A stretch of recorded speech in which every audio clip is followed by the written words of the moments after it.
Exercise 6.6 है और यहाँ पर हमें ज्योमेट्रिक मीन फाइंड करना है। 3 पार्ट्स हैं क्वेश्चन नंबर 1 के।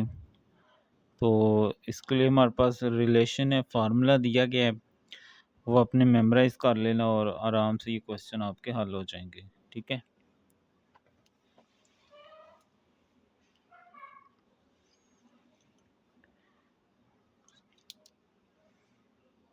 (6.6) एक्सरसाइज है। तो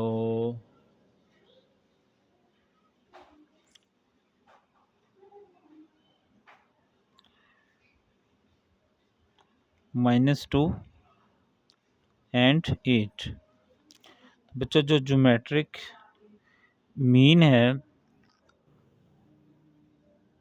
उसका जो फार्मूला है हमारे पास प्लस माइनस ए बी होता है, प्लस माइनस ए बी।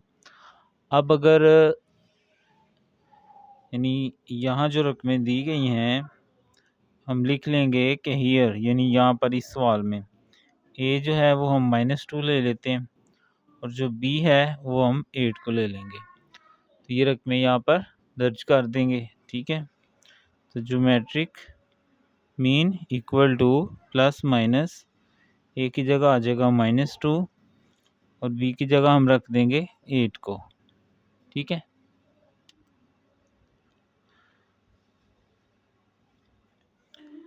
तो प्लस और माइनस, माइनस का -2 8 जार बच्चों 16 होता है।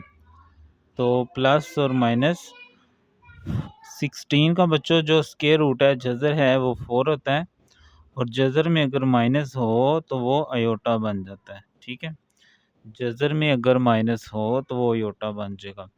हमें कहा गया था कि ज्योमेट्रिक मीन फाइंड करें, तो ये -2 और 8 हमें दिया गया था। ज्योमेट्रिक मीन का बच्चों बिटवीन 2 नंबर्स के लिए हमारे पास फार्मूला होता है प्लस माइनस ए बी।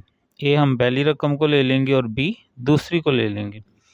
तो यहाँ दर्ज कर दिया हमने प्लस माइनस, ए की जगह -2 और बी की जगह हमने 8 रख दिया। माइनस का -2 8 जार 16। जो 16 का स्क्वायर रूट जो जज़र है वो 4 होता है और जो माइनस जज़र में हो तो वो अयोटा बन जाता है। ठीक है, इस तरह ये हमने हल कर लिया। तो अब इसका सेकंड पार्ट करते हैं। -2 अयोटा एंड 8 अयोटा। अब इस क्वेश्चन में हम ए जो है वो -2 अयोटा को ले लेते हैं और जो बी है वो 8 अयोटा को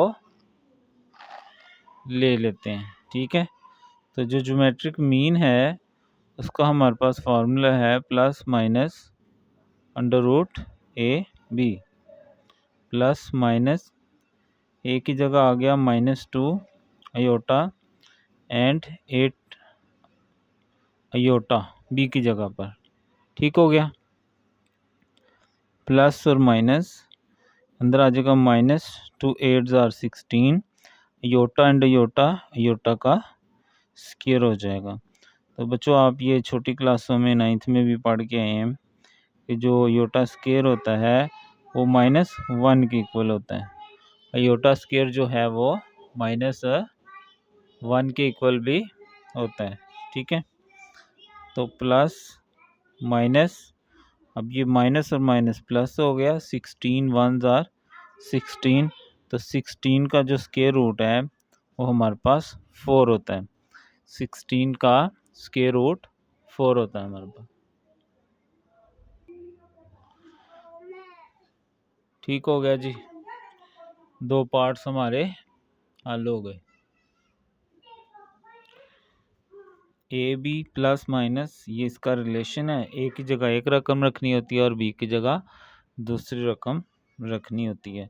-2 8 जार 16 iota iota iota square, iota square बच्चों -1 होता है, माइनस माइनस प्लस 16 और 16 का 4 होता है। ठीक है, तो आप इस तरह भी लिख सकते हो आंसर में। ठीक है, 4 और -4। ओके। 4 और -4, ठीक है। इसी तरह अब इसका लास्ट पार्ट है 6 एंड 9। तो ज्योमेट्रिक मीन का फार्मूला है प्लस माइनस ए बी, ए की जगह 6, बी की जगह 9 आ गया। तो बच्चों 9 और 6 दोनों के क्या करें, फैक्टर बना लें। 2 3s आर 6, 3 1s आर 3, ऐसे 9 के 3 3s आर 9, 3 1s आर 3। तो 6 की जगह आ गया 2 इंटू 3 और 9 की जगह आ गया 3 इंटू 3 प्लस माइनस। अब बच्चों 2 टाइम्स अगर जजर में कोई रकम हो तो वो एक टाइम बाहर आ जाएगी, ठीक है। ये 3 बाहर आ गया, अंदर आ जाएगा 2 3s आर 6, ठीक है। तो इस तरह ये आपका तीसरा पार्ट भी हल हो गया, ठीक है। तीनों क्वेश्चन बिल्कुल आसान थे। आई होप आपको समझ आ गई होगी। इसके बाद हम इसके नेक्स्ट पार्ट करेंगे और तीनों में हमने एक ही मेथड यूज़ किया। मैं आंसर देख लूँ, ठीक है, ठीक है। तो आंसर में लिखा हुआ है 3√6 और -3√6, यानी यहाँ पर एक पॉजिटिव रकम होती है ना और एक नेगेटिव होती है, इसलिए ओके जी।